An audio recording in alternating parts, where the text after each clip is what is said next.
Hola, en este video vamos a hablar sobre algunos aspectos generales y también vamos a conocer algunos géneros mayores y menores de la poesía.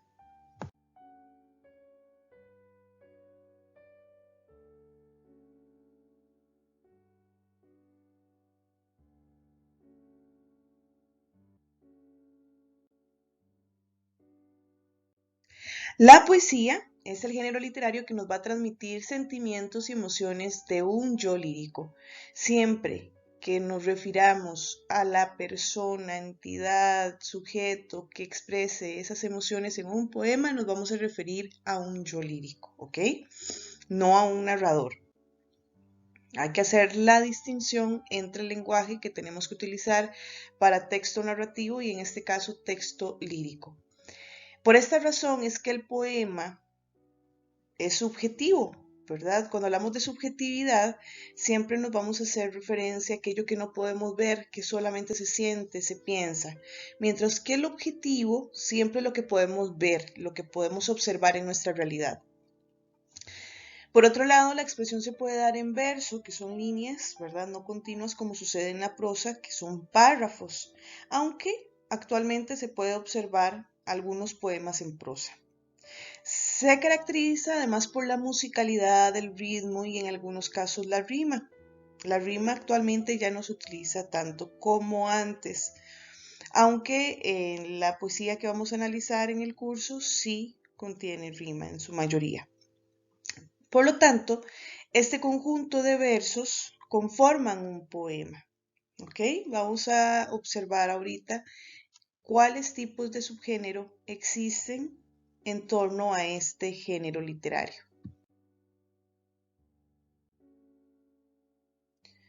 En esta diapositiva podemos observar un ejemplo de un poema de Fernando Pessoa, un escritor portugués. El amor es lo esencial, el sexo solo accidente. Puede ser igual o diferente. No es el hombre un animal, sino carne inteligente, por suerte a ratos doliente. Observemos que cada una de las líneas corresponden a un verso y ese conjunto viene a ser una estrofa. En este caso podemos observar una rima que corresponde, ¿verdad?, a la terminación de cada verso a partir de la última vocal acentuada. Entonces, por ejemplo, en esencial, en accidente, se logra observar la rima a partir de esa vocal accidente, ¿verdad? Ahí tenemos esa vocal tónica, ¿verdad? Donde recae el acento y a partir de ahí es donde se toma en cuenta la rima.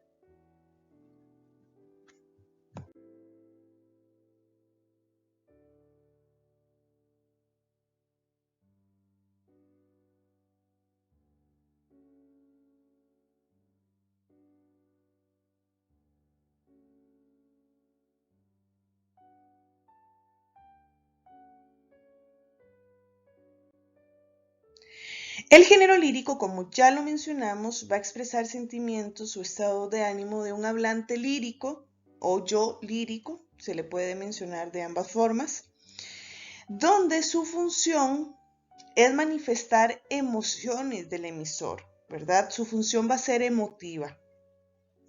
Algunos de los temas que normalmente se abordan dentro de este género es el amor, el dolor, la contemplación, entre otros. Siempre vamos a hablar de que este yo lírico hablante es esa voz del texto poético, esa voz que nos viene a hablar en el poema. Algunos ejemplos que podemos encontrar en la poesía libre o la antipoesía, la poesía estructurada, la poesía popular, entre otras.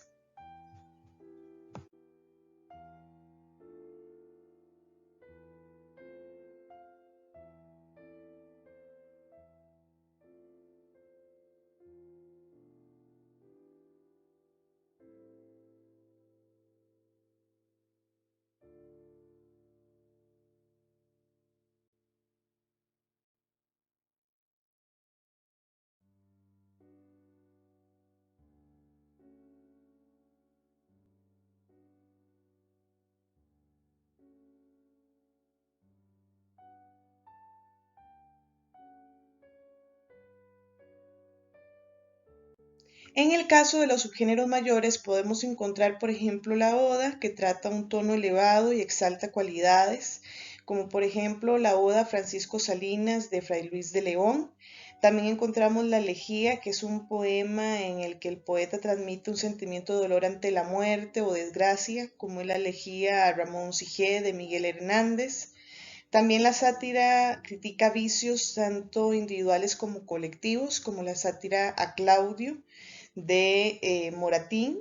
En el caso de la canción es un poema amoroso religioso, como por ejemplo las canciones de Solveig de Gabriela Mistral. El himno, aunque anteriormente eran cantos dedicados a dioses griegos, actualmente son escritos para conmemorar un gobierno o un estado. En este caso, por ejemplo, un himno es un canto donde se expresan sentimientos positivos, como el himno a las estrellas de Quevedo, y la égloga viene a tratar un tema amoroso manifestado normalmente por pastores idealizados, como égloga 1 de el Garcilaso de la Vega.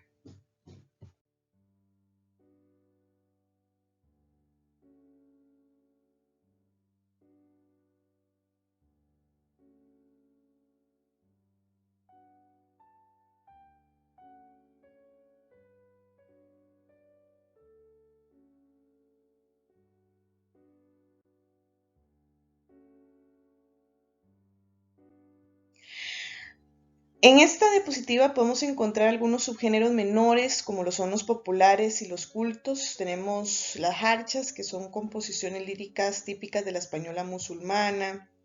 Tenemos las cánticas, que son poesías cantadas por trovadores. El ségel, que era una composición poética donde se propagaba la poesía castellana y muy popular en la hispanoárabe. También tenemos los villancicos, que son pues básicamente poemas con una forma musical muy popular en el siglo XV hasta el siglo XVIII. El romance lírico, que es una composición lírica de origen español también. En este caso pues era una serie indefinida de versos, generalmente octosílabos. Y la endecha, que viene a ser un tipo de elegía funeral medieval, ¿verdad? Donde el poeta lamenta el fallecimiento de un ser querido. Por otro lado, tenemos también pues algunos tipos de poesía culta, como la letrilla, que es una composición poética compuesta por estrofas de versos octosílabos o hexasílabos. También tenemos el epigrama, que es una composición poética breve que expresa un solo pensamiento principal festivo o satírico de una forma bastante ingeniosa. El soneto, que es una composición poética. Eso sería todo por el momento. Pueden continuar viendo los videos sobre la estructura de la poesía y también sobre las figuras estilísticas. Muchas gracias.